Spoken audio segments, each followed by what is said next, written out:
নেপালে সরকার বিরোধী যে আন্দোলন চলছে তার সঙ্গে বাংলাদেশের ২০২৪ সালের কোটা আন্দোলনের অনেকটাই মিল পাওয়া যাচ্ছে।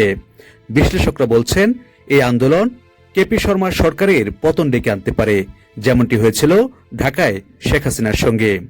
নেপালের আন্দোলনের নেতৃত্বে রয়েছেন জেনজিরা, যারা মূলত শিক্ষার্থী ও তরুণ। বাংলাদেশেও আন্দোলনের নেতৃত্ব দিয়েছিলেন শিক্ষার্থীরা, যারা পরে তাদের নাম দিয়েছিলেন জেনজি প্রজন্ম।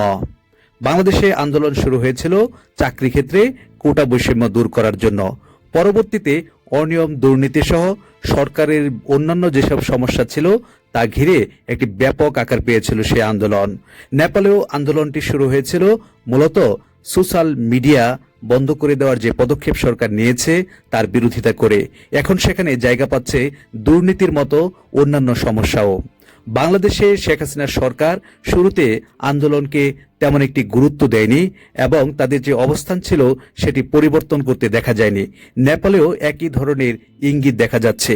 কয়েকদিন ধরে সোশ্যাল মিডিয়া বন্ধ না করার বিষয়ে শিক্ষার্থীরা আন্দোলন করলেও সরকার সেভাবে তা আমলে নিচ্ছে না এবং তার পরিণতিতে ঢাকার মতোই একই দিকে যাচ্ছে তারও কিছু আলামত মিলে যাচ্ছে।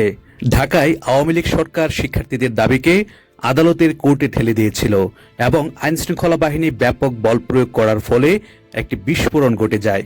মূলত আবু সাইদের মৃত্যুর পর সেটি সরকার পতন ডেকে নিয়ে আসে। একইভাবে নেপালেও আইনশৃঙ্খলা বাহিনী ব্যাপক বল প্রয়োগ করছে এবং সোমবারই সেখানে ১৬ জন মানুষের মৃত্যু হয়েছে। নেপালে যে বিক্ষোভকারীরা তারা সংসদ ভবনেই ইতিমধ্যে ঢুকে পড়েছে এবং তারা পুলিশের বিভিন্ন গাড়ির নিয়ন্ত্রণ নিয়েছে, যেমনটি দেখা গিয়েছিল ঢাকায় আন্দোলনের সময়। সে সময় সারা দেশে বিভিন্ন যাতায়াত ব্যবস্থা বন্ধ করে দেওয়া সহ বিটিভি, মেট্রো রেল, সেতু ভবন, কারাগার ইত্যাদির দখল নিয়েছিল বিক্ষোভকারীরা। এমন অনেক সরকারি স্থাপনা যখন ভেঙে পড়েছিল তখন কার্যত সরকারের নিয়ন্ত্রণ হারিয়ে ফেলেছিল।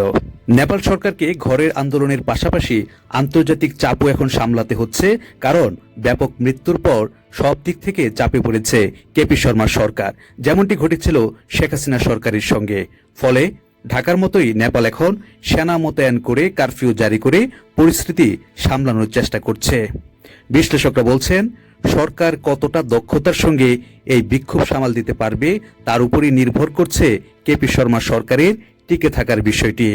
কারণ রাজতন্ত্র ফেরানোর আন্দোলন, দুর্নীতি, বেকারত্ব এসব নিয়ে গত কয়েক বছর ধরেই কিন্তু নেপাল অস্থির অবস্থা বিরাজ করছে।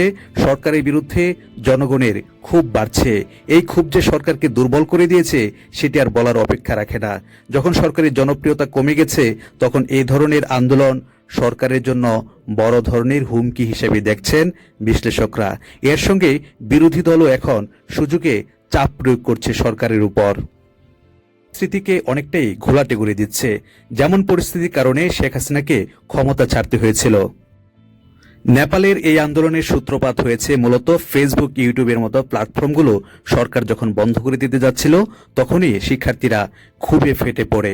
সরকার দাবি করছে এই সব প্রতিষ্ঠানকে নেপালে ব্যবসা করতে হলে সেখানে অফিস খুলতে হবে, সেখানে নিবন্ধন নিতে হবে, কারণ ফেসবুক, ইউটিউবের মতো প্ল্যাটফর্মে নানা গুজব ছড়িয়ে পড়ছে। তাতে সাড়া না দেওয়ার কারণে এসব প্রতিষ্ঠানের ব্যবসা নেপালে বন্ধ করে দিতে যাচ্ছে সরকার।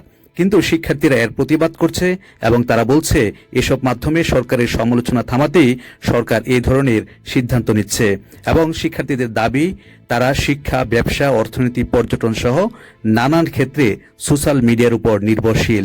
সেখানে সরকার এই প্ল্যাটফর্মটি বন্ধ করে দিলে তারা নানা ধরনের ক্ষতির মুখে পড়বে।